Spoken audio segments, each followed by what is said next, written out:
you learn something?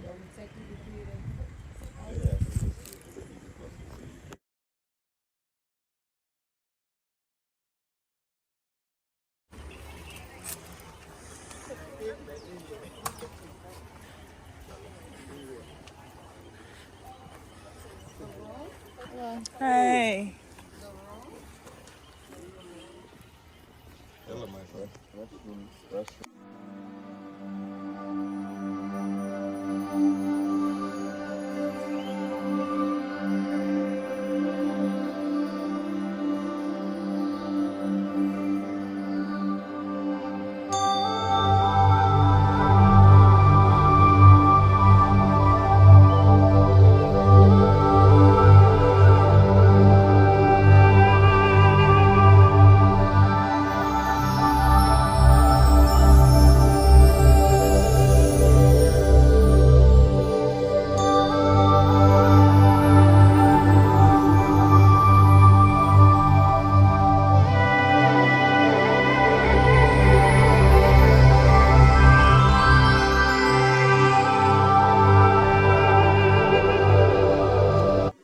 Jay is here to help you.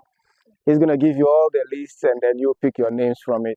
My name is Kwame Divine. Kwame because I was born on Saturday, and I'm going to be your guide here at this particular facility, a place where our ancestors who were held in captivity in their chains and shackles had their last bath before they were sold to buyers to be taken to the dungeons, and eventually they were shipped out of the land to the new world.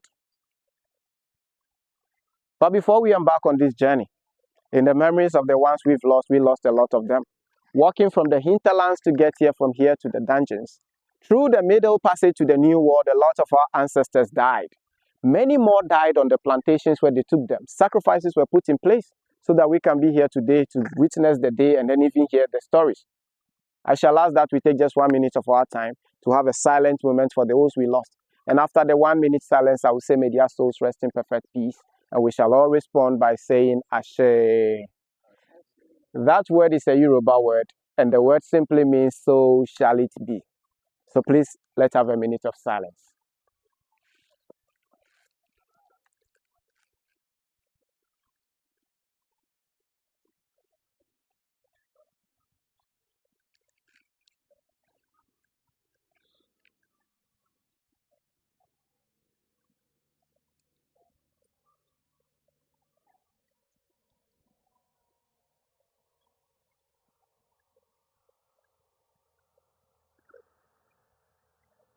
May the spirit of our lost ancestors rest in perfect peace. Ashe. An awareness of our past is essential to the establishment of our personalities and our identities as Africans. That's a quote from Emperor Haile Selassie. From Marcus Messiah Garvey Jr., actually borrowed by Bob Marley. Emancipate yourselves from mental slavery, none but ourselves can free our minds. From this land among the people of Benin, Togo, and Ghana, we have this common African proverb we stated. Until the tales of the hunt is told by the lions, the hunt will always glorify the hunters. In context, all I'm trying to say today is that as Africans, we are struggling to tell our own narratives. We are struggling to put our history across, and it's not because we don't have them. We have absolutely everything it takes for us to tell our own history. But then systems tend to be fighting against the history being told or taught in schools. A typical example, I use United States of America. In the United States, the African history or the Black history is being called critical race theory. I ask myself severally why they call our history critical race theory. Each time I ask these questions, I come up with 3 answers.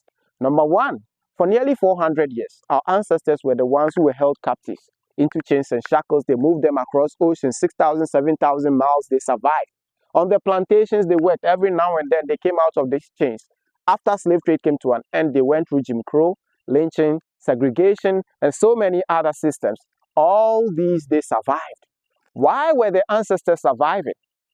Our ancestors needed to survive to leave a legacy behind for their unborn generations. They wanted to leave a history behind for us, a history that is so much empowering. But then the people think our history is critically racial. Information, they say, is power. Once kept away from the people who are supposed to benefit from it, they are being rendered powerless. If they keep the narratives of our ancestors, if they keep this history away from us, how then do we get the empowerment that we so needed? How then do we even know what the ancestors sacrificed for us? We don't. The people can now push us into a corner and narrate a story to us, a story that will benefit them rather than us. You see how people say you need to know where you are from to know where you are heading to. For us as Africans, for some reason, I've been asking diaspora families where they are from. And every time, the first time I ask them, they will tell me they are from DC, New York, and all these places. The second time I ask them, they now look at me and they tell me, Kwame, you know what? We are Africans and we are from Africa. The third time I ask them, where are you from? Always, the third time, they always tell me they don't know. You see, they don't know not because they don't know where they were born. I asked them 3 times. The first time, they were thinking I am asking about where they were born. So they gave me names, Kingston, Jamaica, in all these places, or even New York, Dallas. Then the second time when I asked them, they were thinking about their place of origin. So they answered that they are Africans and so they are from Africa. The third time, they now know that I want to know which tribe they belong to. If you are from Africa, where in Africa are you from? Do you know? We don't. The way to know was kept away from our ancestors. That was in their names, their identities. They took it away from them and gave them a different name. Names like Jackson, Smith, Hugh. How do you find your ancestry with the name Jackson? You can't.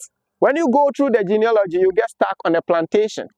But then that's not where the people were captured from. They were captured from Gold Coast, in the Ashanti Kingdom, in Benin, in all these places. The Yorubas, those were the places they captured from. But then, we don't know because their names have been kept away from us. For this reason, several others are going through the African Ancestry DNA.com to know where their ancestors were captured from, so then they start from there.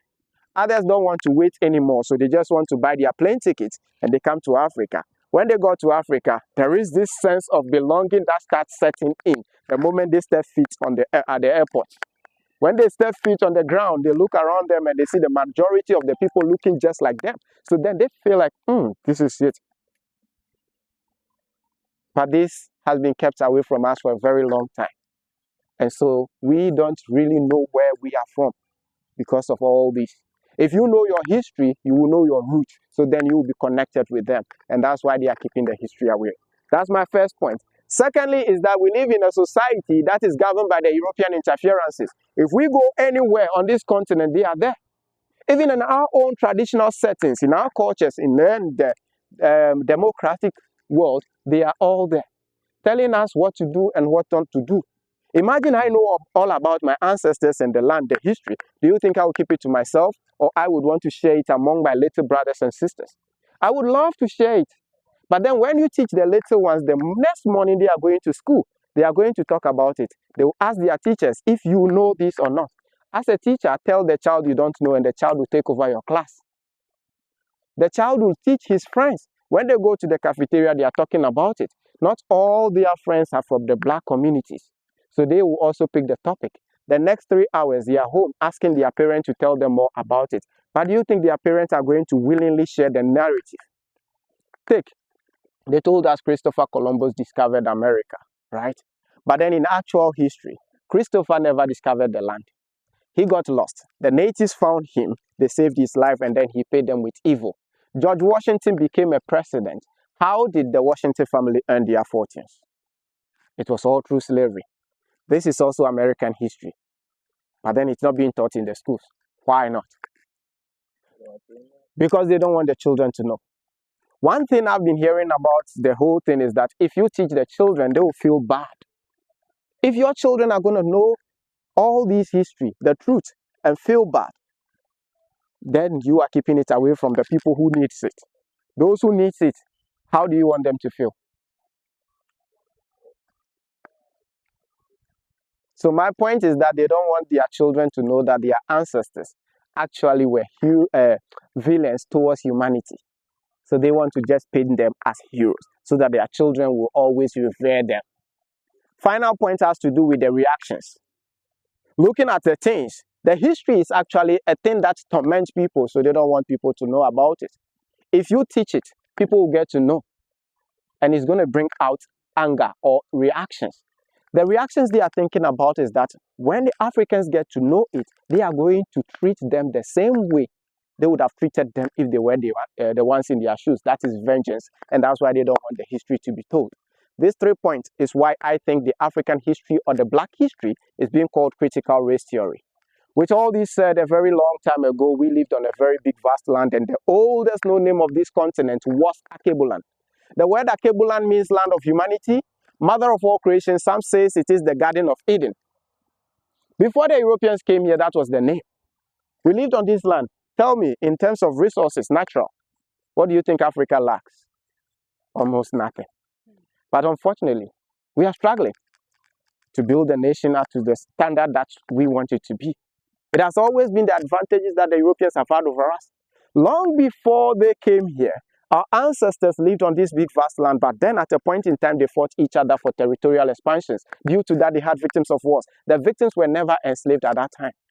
Africans practice a different system compared to slavery. But for some reason, when you raise the topic of slavery, many of these people jump into a defense mode, stating that when the Europeans came here, they met slavery. When the ancestors fought the battles, the little victims of wars that they had were never placed in chains and shackles. They were not being put in that particular predicament. What they did was that they will induct them into the various cultures. When they got the victims of wars, you are very good at maybe agricultural field, so then they will put them there. Some of them are very good at fighting the battle, so they put them at the battlefield. Others are very good at taking care of the house, so the domestic affairs. So they put their skills to use all around. But they were not in chains and shackles. That system called indentured servitude is not hereditary, meaning your child is not a servant. But then tell me about slavery. As a slave, do you have any privileges? Do you have any rights? You have almost nothing. You give birth to a child and the child is taken away from you. That child could be sold to a faraway land. And that was the system that these Europeans brought to Africa. When they got here, in the year 1400, they made contact with this particular land. First thing they did was to change the name from Akebuland to Africa. The word Africa was derived from a Latin word Africa, and that word simply means sunny. From the Greek word Afrik, you either spell it A-P-H-R-I-K-E or A-F-R-I-K-E, and that word means a land without cold or a place of heat. Many griots or historians here in Africa believe the true meaning of the word Africa came from the word Afri. Afri, they believe, is the goddess of the sun, and that makes us Africans the children or the people of the sun. By 1471, the Portuguese got to this land, led by Prince Henry the Navigator. They met the gold along the coast, started picking them as souvenirs. They decided to name the land, and they named it after the gold. That was how this nation got its first name, Gold Coast. They went to Togo, Benin, Nigeria. Around those areas, they enslaved a lot of our ancestors, so they named it the Slave Coast. On the west side, Ivory Coast, guess what? Ivories from the elephants. By the year 1482, they requested for a land to build a trading post. A trading center was built at Edina in Elmina. The St. George's Castle was built for the purpose of trading with the people in gold, ivory, pepper, spices. But then, I want to ask you a very simple question today. Assuming we have all come together to form partnership to build a mall for the people of this community, would we build prisons in a mall? No, right? You see, I'm asking you this because of the castle there. The land was requested to build trading center. The Elmina Castle or the St. George's Castle was built. But then at the bottom of the castles were the dungeons. So my question is, what are dungeons for? Dungeons are for imprisoning people, enslaving them. So what was the purpose for having that at the bottom of the castle? If you want to build a house, what do you build first? The foundation. The castle has its foundation being the dungeons. So what was the intention behind that? For a couple of decades, that was how things went. Then, at a point in time, they went into the trade. They got the gold, ivory, pepper, spices, and then they paid our ancestors tobacco, whiskey, mirror, schnapps, guns, gunpowders, all of these things. But then, I want to ask you, how much is 18 carats of gold? And how much is tobacco? How much is whiskey? How much is mirror? And all this stuff. You realize that none of them come anywhere closer to gold. But then that was what they paid our ancestors. In other words, they paid them almost nothing. For a couple of decades, that was how the trade was. But then closer to the year 1500, in the year 1492, the Europeans found their ways into the West Indies, which is now the Caribbean. They marched all the way to the Americas. Around the area at Massachusetts, they enslaved the natives there, took their land from them, used it for plantations like tobacco, cotton, coffee. That was when they formed the New England. Native Americans were being used on the plantations, but they kept dying. One particular person, his name was Bartolomeo de las Casas, a Spanish, Portuguese, Roman Catholic priest, came up with a suggestion and a proposal that the African men and women across the oceans look much stronger than the natives of America. Since the natives are dying, go to Africa, get them to come and help you solve your labor problem. So they all sailed here. Among the group of people who came, Don Diego de Azambuja was part of it. When they came, the first set of enslaved people they need to move out were the victims of wars. And they got them through manipulation and deceit. They went to the chiefs, telling them that you fought with these natives. They are warriors among them who have lost a battle and are still angry. Keeping them closer to your people, you are endangering the lives of your own people. Because these people would like to know their strengths and weaknesses. If they know more about you, they will strike and there is nothing you can do. Let us help you out. We have the weapons and guns. All these at our disposals. We will provide you with some. Protect your land. In return, we want you to pay us back. The payment was for the victims of wars to be given. The ancestors believed them and they gave the victims of wars out for the guns and gunpowders in return. And that's why they said we sold each other. I believe we did sold each other. For the fact that you went with the victims of wars for guns and gunpowders, there was a transaction in that. They proposed, you accepted, and came with the things they demanded for. So why would we say we never sold? For a couple of decades, that was how the Europeans got their enslaved people. But then a year came, later on, the Dutch, the Danish, the Spanish, the British, the French, all of them wanted a piece of what the Europeans were getting. Because the little victims of wars were not enough. They had to come here for themselves to get access to the people. But then when they came here, the Portuguese would not allow them. They established their post here, so you have to come to them. They fought each other for nearly 130 years. 1651, the British took over and they introduced raiding, kidnapping, ambushing, burning homes, forcing families into chains and shackles. They were made to walk for so many miles. We have here a historian called Akosia Adoma Pebi, professor of the University of Ghana, Legon. In her book entitled The History of Indigenous Slavery in Ghana from the 15th century to the 19th century, she made us aware that many slave markets were used all across the west coast of Africa. From Benin to Gambia, Gold Coast, Ghana had about 63 slave markets. We have Salaga, Sampa, Janani, Ketekrachi, Bonomanso, Techiman, Picoro, Asemanso, the Dungeon at Cape Coast, Elmina, Fort Amsterdam, Fort William, Senyabreku, Apam, all the way to the Christiansborg Castle in Osu, just to mention but a few. There was a British historian who also traveled around that same era. He kept a travel journal entitled The Short History of Gold Coast. In his book, he stated that many slave markets were used all across. All the 63 slave markets were functional, but then 2 of them played a historical role. We have Asemanso and that of the Salaga slave market. Distance between the 2 slave markets is over 400 miles, a journey of over 653 kilometers. The ancestors had to walk. In chains and shackles, almost naked, bare feet, they walked from there to get here. Coming, they went through the Mole National Park, full of wild animals. The animals attacked their ancestors. In order for them to walk freely through the park, the captors had to actually protect them. So they used the captives as bait. Went into the chains. Whoever shows signs of weakness is pulled out. They took you on a walk, tie you to trees, gave them multiple whips. The blood attracted the wild animals. Whilst the animals were feeding on them, they got the rest out of the park. They succeeded, but lives were lost. They met a river at Praso, so huge and fast flowing. In order for them to cross, so many of them got drowned because they were in shackles. All the ones who got drowned, they were buried just at the bank of the river. The women suffered the most in the chains. They were being raped and they were subjected to 2 more treatments. Because they were crying, they had to force stones into their mouth and then had it tied around their necks. If they wouldn't use that, they would gather leaves into their mouth and cover it up with a metal mask. That way you get to shed tears, nobody hears your voice. They arrived here hungry, dirty, skinny, and very, very tired. Right here at Asemanso, they fed them not because they were hungry. It was because they were looking too skinny. No buyer wants such a person. Whilst feeding them, they were looking at the men. Those with their hairs and beards bushy were being shaved off with broken bottles and knives. After that, they forced their jaws open. With a device called speculum oris, they counted their teeth to get to know how old they were. Grouped them, and then they moved them accordingly to the river.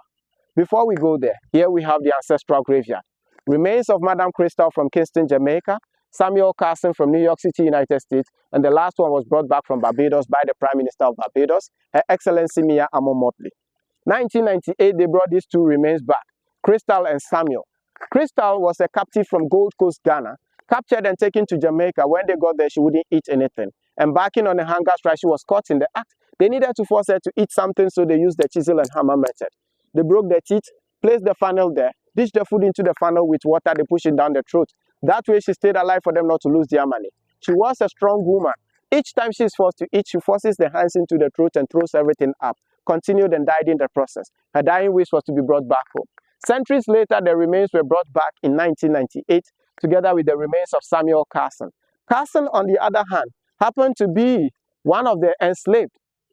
He was born into slavery during the 1800s. Then he escaped. That earned him the name the Runaway. Later on, he joined the U.S. Marine. In the year 1846, he fought the Mexican-American War, but then died. He wasn't given a befitting burial. His great-grandnephew, Sonny Abubadika Carson, decided to bring the remains of his uncle back. So 1998, the two of them were flown into this land and then buried here for their souls to find peace. When they got them to Ghana on a bus, they were going to the castle at Cape Coast. At a town called Abanze, the youth came in their numbers and then they blocked the road. They told the leaders that none of these ancestors left here on buses. They were never in an airplane. For you to bring them back, you should have shipped them the same way they were shipped out. So they gave them a boat, they picked them on it across the ocean to the castle. When they got there, the door called Door of No Return stood there and they had to manage to get it open. They brought the remains through, and that was how come they created the door called a Door of Return. For the past 26 years, they've been buried here. 2019, they brought these ones back. From Barbados, the Prime Minister of Barbados was here in the year 2019 for the year of return. She went to a mass graveyard where her ancestors were buried, excavated the land, flew them back home to be buried for their souls to find peace and rest. That's how come we have the third grave right there. For the past 5 years, that has also been there. If you are here traveling as an African descendant and you have ashes of your relatives either in a neck piece or you have a container with the ashes, we allow you to come in here, open it and sprinkle them all around, or you take it to the river and allow the river to free their spirits. That's what this place is all about. For the portrait you see on the wall, we call them the freedom fighters or the emancipators. The likes of Malcolm X, Queen Nanny, Harriet Tubman, Sojourner Truth, and the others are on this wall. They played a lot of roles in our lives, and that's why we decided to put them right here to acknowledge them. From here, we are taking a 5-minute walk to the river where they took their last bath. So please, we're going to go in this direction. Come with me.